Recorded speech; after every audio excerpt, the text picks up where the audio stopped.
Banyak umat Islam berkata, Muhammad datang untuk menyempurnakan Yesus. Pertanyaannya adalah, bagaimana mungkin yang lebih rendah menyempurnakan yang jauh lebih tinggi? Oleh karena itu, mari kita uji kebenarannya secara jujur. Apakah benar Muhammad datang untuk menyempurnakan Yesus? Jika sebuah klaim itu benar, maka klaim itu harusnya konsisten.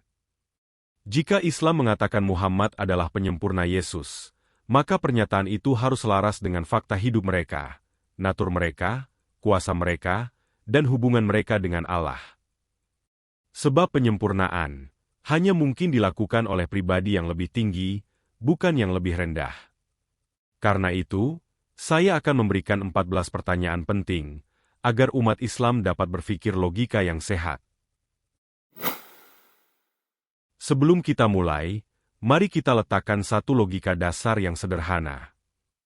Jika seseorang benar-benar menyempurnakan yang lain, maka ia harus memiliki natur, otoritas, kuasa, dan kedudukan yang lebih tinggi, bukan lebih rendah. Dan untuk mengetahui apakah klaim umat Islam ini benar, kita harus membandingkan Yesus dan Muhammad berdasarkan fakta hidup mereka, bukan berdasarkan asumsi, tetapi berdasarkan bukti. Dengan fondasi ini, mari kita mulai dari pertanyaan yang paling mendasar. Yang pertama, jika Islam mengatakan, Muhammad datang menyempurnakan Yesus. Pertanyaannya, bagaimana mungkin yang lahir secara normal dari ayah dan ibu manusia, dapat menyempurnakan Yesus yang lahir secara supranatural dari Roh Kudus? Jika natur awal Yesus saja jauh lebih tinggi, masuk akalkah yang lahir secara alami, dapat menyempurnakan yang datang secara ilahi? Yang kedua, jika Muhammad penyempurna Yesus, mengapa Yesus tanpa dosa, suci sejak lahirnya? Sementara Muhammad berkali-kali diperintahkan meminta ampun atas dosanya, seperti yang tertulis dalam Quran Surat Muhammad 47 ayat 19. Bagaimana mungkin seorang yang memerlukan pengampunan, menyempurnakan Dia yang memberi pengampunan?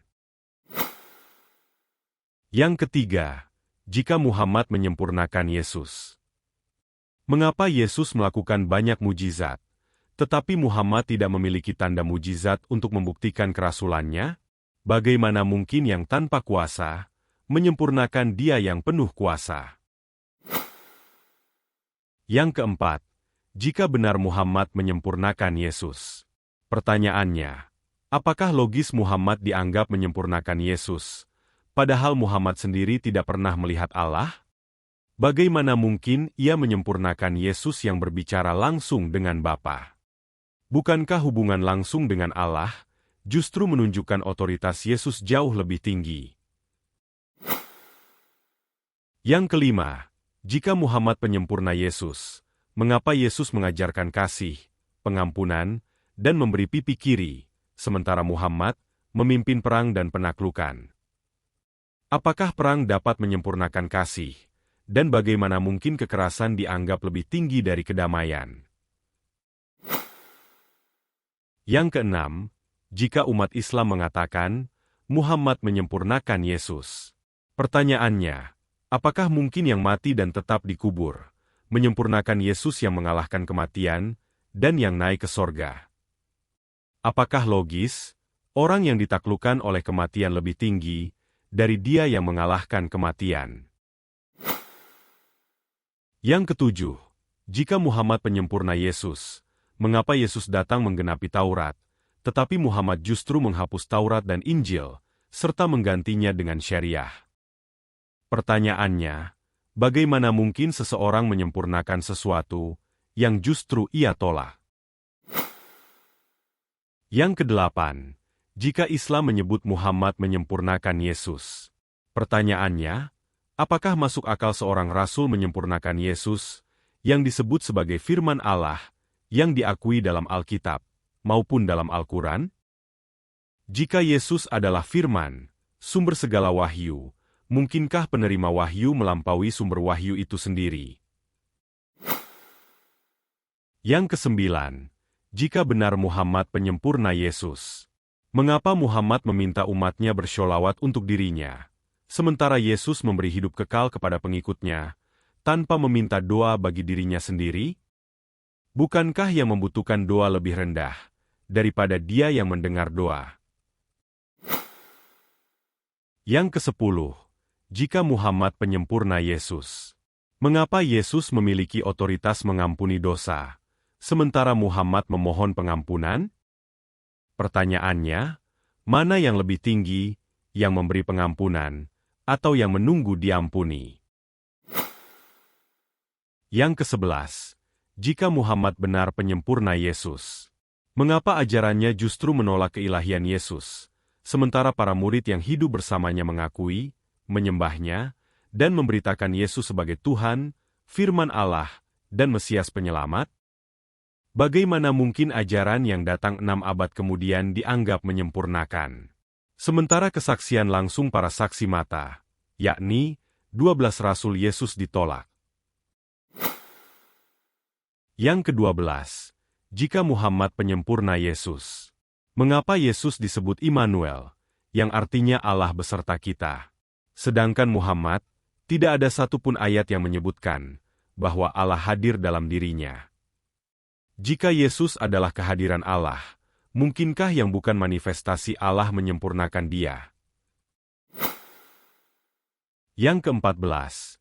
Jika Muhammad penyempurna Yesus, pertanyaannya, bagaimana mungkin Muhammad yang tidak pernah melihat Allah menyempurnakan Yesus yang datang dari Allah, kembali kepada Allah, dan satu dengan Allah? Bukankah seorang penyempurna seharusnya datang dari Allah, dan yang lebih dekat kepada Allah? Jadi, setelah kita melihat satu persatu, mulai dari natur Yesus, kelahiran, kuasa, otoritas, kesucian, mujizat, hubungan Yesus dengan Allah, bahkan kesaksian para saksi mata, pertanyaannya menjadi semakin jelas. Jika Yesus jauh lebih tinggi dari Muhammad, mengapa umat Islam memaksakan narasi bahwa Muhammad datang untuk menyempurnakan Yesus? Logikanya terbalik, dan semakin diperiksa, semakin menimbulkan pertanyaan yang tidak akan mampu dijawab oleh umat Islam sendiri. Karena itu umat Islam, saya tidak mengajak Anda memihak, saya hanya mengajak umat Islam berpikir jujur. Siapakah yang sebenarnya lebih tinggi, dan siapakah yang layak disebut penyempurna, yang datang secara ilahi, hidup tanpa dosa, penuh mujizat, berbicara langsung dengan Allah, dan bangkit mengalahkan kematian, bukan yang fana? Jika jawabannya sudah jelas bagi kamu, maka kebenaran itu akan menunjukkan dirinya sendiri. Dan pada akhirnya, setiap kita harus menjawab satu pertanyaan paling penting, siapakah Yesus bagi kamu? Jika kamu ingin menjawab atau ingin membantah narasi ini, silahkan tinggalkan pendapatmu di kolom komentar. Tentunya harus sesuai dengan konteks yang ada.